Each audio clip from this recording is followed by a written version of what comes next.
Hello and welcome to Ilagan Whiteboard Friday, where we look at various taxes and compliance related issues in a user-friendly manner. Today we will look at various business types that is available in India to do business. So there are primarily 5 business types, out of which 4 are the basic types and 5th is an add-on of the private limited company. So the very basic type of doing business in India is sole proprietorship. That's a single person company. The owner of the business is solely responsible for growth or expansion or any plus and minus that is associated with the business. Unfortunately, in India, sole proprietorship businesses are not registered and they are not treated as a different legal entity in India. That means your PAN card would be used for filing the business tax returns as well. And sole proprietorship returns are a kind of an individual tax return. This is an unlimited liability form of doing business. That means any claims, any stakes that is associated with the business, your personal property or the proprietor is completely liable for that. This is advisable whenever you want to do a very quick kind of a project or a pilot project. Typically in IT industry and related domains, this is not very popular.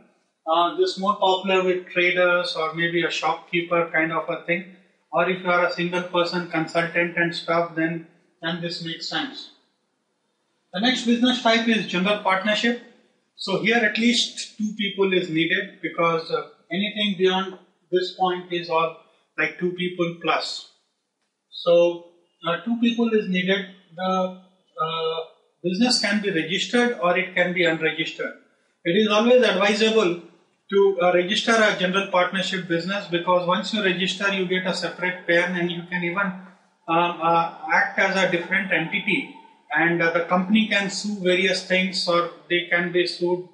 The company can be like separately sued for various activities in case if there is any liability, or you can sue as a company, not as an individual.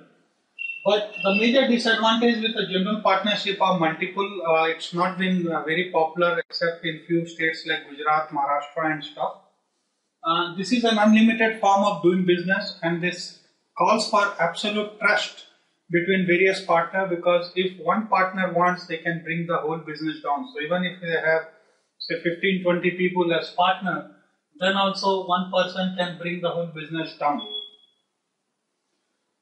The third one is limited liability partnership. This is a new model which has recently come to India. It's not so recent, it's almost now 3+ years that it is in existence. The general partnership and LLP are more or less same from a legal perspective. All the flavors of general partnership is there in LLP.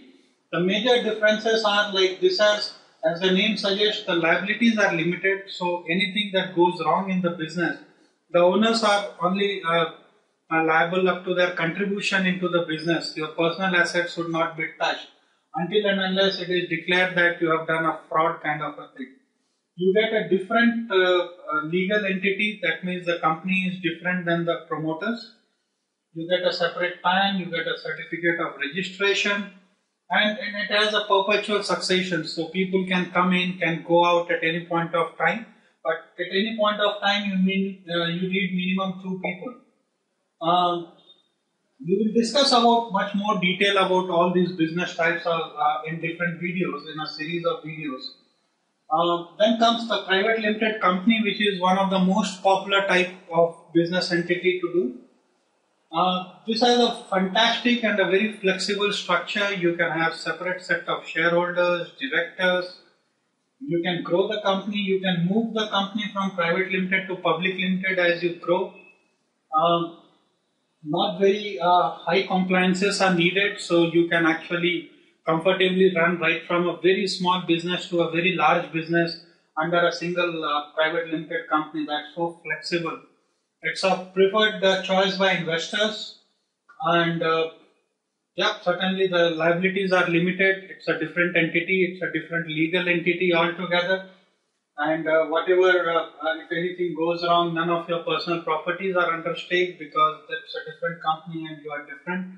Again, the clauses of fraud remains here as well, because if you are doing a fraud, then the directors or the shareholders might become liable. And then comes the public limited company, which is the highest form of doing business. So this means you have gone public, you can raise money from public, you can issue shares to public, you can get listed, or if you want, you can still be unlisted and run as a public limited company. In private limited, you are not allowed to raise money from the public. So that's one major disadvantage here. You can only take money or loans only from relatives, friends, shareholders, directors, investors, those kind of things, but you cannot take it from the public. So these are the major things. Depending on what business you are trying to do, you should take an educated call before deciding on which business is right. It's always advisable to talk to an expert and then come to a conclusion which one would be good, because moving from one business to another many times is not possible, and many times it could be very expensive. And especially in a startup scenario, time is also of equal importance, because startups grow at a much faster speed than any normal established businesses. So India still have a complex legal and taxation structure. So in order to trying to move from one firm to another, it could be very expensive, both in terms of time and money, and also it could consume a lot of time, as I said.